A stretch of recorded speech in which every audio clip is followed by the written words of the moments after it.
नमस्कार, आप सभी का स्वागत डीडी न्यूज़ पर। आप देख रहे हैं हमारा सांकेतिक भाषा का विशेष बुलेटिन। मैं हूं मुकुल शर्मा, मेरे साथ मौजूद हैं मेरी सहयोगी दीपाली। आपको खबरों से रूबरू कराएंगे, लेकिन आइए पहले नजर डाल लेते हैं हेडलाइंस पर। संसद के दोनों सदनों में आज अहम विधायी कार्यसूची पर लोकसभा में 2 विधेयक किए जाएंगे पेश। वहीं राज्यसभा में बैंकिंग कानून संशोधन विधेयक 2024 पर होगी चर्चा।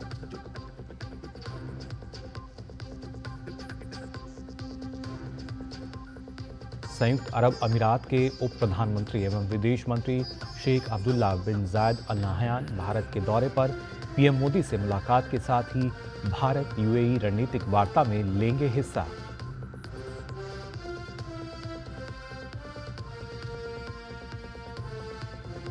सुप्रीम कोर्ट में आज प्लेसेस ऑफ वर्शिप एक्ट पर सुनवाई। सीजेआई की अगुवाई वाली 3 जजों की विशेष पीठ करेगी सुनवाई। 1991 के अधिनियम की वैधता को दी गई है चुनौती।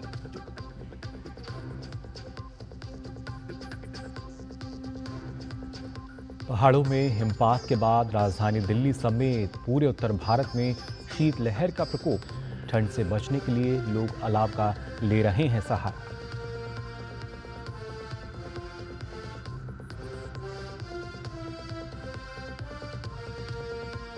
और विश्व शतरंज चैंपियनशिप का 14वां और फाइनल राउंड आज। भारत के गुकेश और चीन के डिंग लिरेन होंगे आमने सामने। गुकेश के पास सबसे युवा चैंपियन बनने का मौका।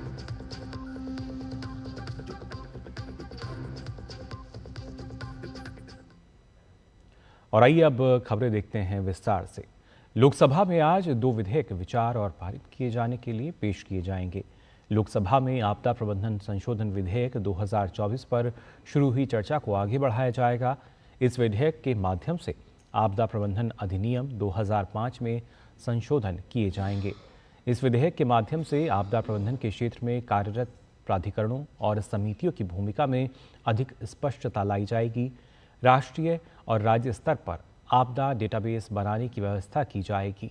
साथ ही शहरी आपदा प्रबंधन प्राधिकरण और राज्य आपदा प्रतिक्रिया बल के गठन का प्रावधान करना है।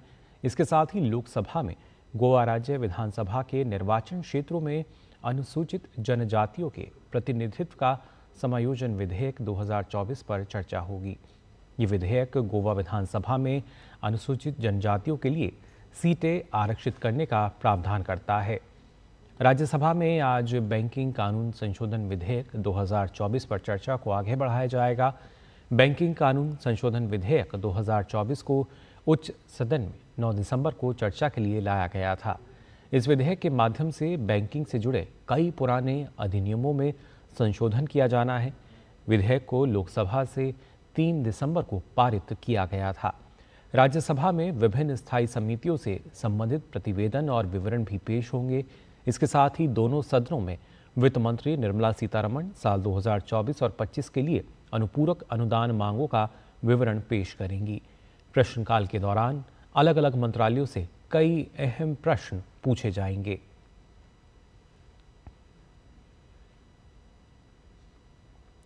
संयुक्त अरब अमीरात के उप प्रधानमंत्री एवं विदेश मंत्री शेख अब्दुल्ला बिन जायद अल नाहयान भारत दौरे पर हैं। बुधवार को वो नई दिल्ली पहुंचे। शेख अब्दुल्ला दोनों देशों के बीच रणनीतिक वार्ता और संयुक्त आयोग की बैठक में हिस्सा लेंगे।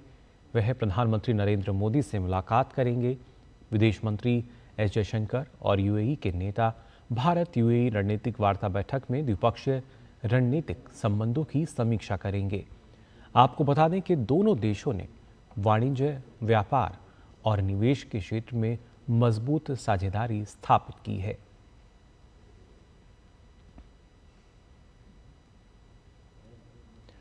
सुप्रीम कोर्ट में आज उपासना स्थल अधिनियम 1991 की वैधता को चुनौती देने वाली याचिकाओं पर सुनवाई होगी। एक याचिका में इस कानून की धारा 2, 3 और 4 को रद्द किए जाने का अनुरोध किया गया है। याचिका में दिए गए तर्कों में एक तर्क ये है कि प्रावधान किसी व्यक्ति या धार्मिक समूह के पूजा स्थल पर पुनः दावा करने के न्यायिक समाधान के अधिकार को छीन लेता है। इस मामले की सुनवाई विभिन्न अदालतों में दायर कई मुकदमों की पृष्ठभूमि में होगी, जिनमें वाराणसी में ज्ञानवापी मस्जिद, मथुरा में शाही ईदगाह मस्जिद और संभल में शाही जामा मस्जिद से संबंधित मुकदमे शामिल हैं। इन सभी में दावा किया गया है कि इन स्थलों का निर्माण प्राचीन मंदिरों को नष्ट करने के बाद किया गया था और हिंदुओं को वहां पूजा करने की अनुमति दिए जाने का अनुरोध किया गया है। महाराष्ट्र में मंत्रिमंडल विस्तार की चर्चा जोरों पर है। इस चर्चा को उस वक्त और वजन मिल गया जब कल रात मुख्यमंत्री देवेंद्र फडणवीस ने दिल्ली में बीजेपी अध्यक्ष जेपी नड्डा और गृह मंत्री अमित शाह से मुलाकात की। सरकार में अब तक फडणवीस, शिंदे और अजीत पवार ने ही शपथ ली है। हाल ही में हुए चुनाव में महायुति गठबंधन की ओर से बीजेपी के 132, शिंदे की शिवसेना के 57 और अजीत पवार की एनसीपी के 41 विधायकों ने जीत हासिल की है। अब बड़ा विषय ये है कि किस दल को कौन सा विभाग दिया जाएगा।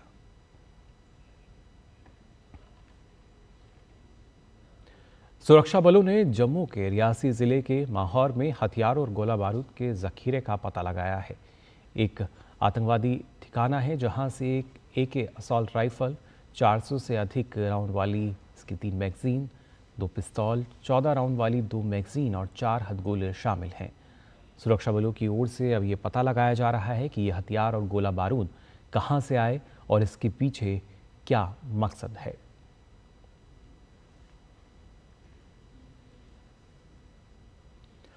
बात करते हैं राजस्थान की, जहां दौसा जिले में 3 दिन पहले 150 फीट गहरे बोरवेल में गिरे 5 साल के मासूम की मौत हो गई। 5 साल के आर्यन को बोरवेल में गिरे हुए 50 घंटे से ज़्यादा का समय बीत चुका था। उसे बाहर निकालने के लिए लगातार रेस्क्यू अभियान चलाया जा रहा था। रेस्क्यू ऑपरेशन के बाद 11 दिसंबर को देर रात जब आर्यन को अस्पताल ले जाया गया, वहां उसे मृत घोषित कर दिया गया। राजधानी दिल्ली समेत पूरे उत्तर भारत में शीतलहर का दौर शुरू हो चुका है। वहीं मौसम विभाग ने देश के उत्तर पश्चिम और इससे सटे मध्य भाग में अगले 3 दिनों तक शीतलहर चलने की चेतावनी दी है।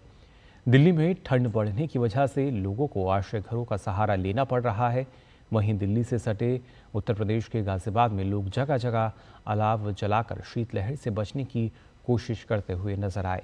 मध्य प्रदेश के ग्वालियर में लोग ठंड से बचने के लिए रैन बसेरों में शरण ले रहे हैं। आपको बता दें कि उत्तराखंड और हिमाचल प्रदेश में पहाड़ों पर हो रही बर्फबारी से तापमान में काफ़ी गिरावट दर्ज की गई है। सिंगापुर में चल रहे विश्व शतरंज चैंपियनशिप 2024 के 14वें राउंड में भारत के डी गुकेश और चीन के डिंग लिनेन आमने सामने होंगे। अब तक खेले गए 13 दौर के मैच के बाद दोनों खिलाड़ी 6.5 अंक लेकर बराबरी पर हैं। ऐसे में आज होने वाले फाइनल मैच में जीत के साथ डी गुकेश के पास सबसे युवा विश्व चैंपियन बनने का मौका है।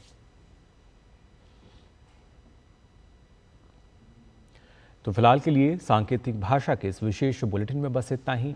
मुझे और मेरी सहयोगी को दीजिए अनुमति। नमस्कार।